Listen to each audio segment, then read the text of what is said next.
Title अलमारी का रहस्य, the mystery of the cupboard. एक छोटे से गांव में रमेश नाम का एक लड़का रहता था। रमेश बहुत जिज्ञासु था और उसे हर चीज का रहस्य जानने की इच्छा थी। एक दिन रमेश के दादाजी के अचानक बीमार पड़ने पर परिवार ने उसे उनकी देखभाल के लिए गांव भेजा। रमेश ने देखा कि उसके दादाजी के कमरे में एक पुरानी अलमारी थी जिसे हमेशा बंद रखा जाता था।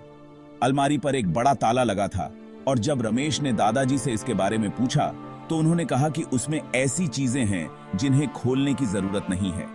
रमेश का कौतूहल बढ़ गया। एक रात जब सब सो रहे थे, उसने अलमारी की चाबी ढूंढने का फैसला किया। उसे दादाजी के तकिए के नीचे चाबी मिल गई। उसने धीरे धीरे ताला खोला और अलमारी के दरवाजे को हिलाया। जैसे ही अलमारी का दरवाजा खुला, रमेश चौंक गया। अलमारी में कई सारे पुराने पत्र, कुछ पुरानी किताबें और दादाजी की कुछ पुरानी यादें थीं। सबसे ऊपर एक पत्र रखा था जिस पर लिखा था, मेरे प्यारे पोते के लिए। रमेश ने वह पत्र खोला और पढ़ा। उसमें लिखा था, प्रिय रमेश, यदि तुम यह पत्र पढ़ रहे हो तो इसका मतलब है कि तुमने अलमारी का रहस्य जानने की कोशिश की है। इस अलमारी में मेरी जीवन की कई महत्वपूर्ण यादें और सबक हैं।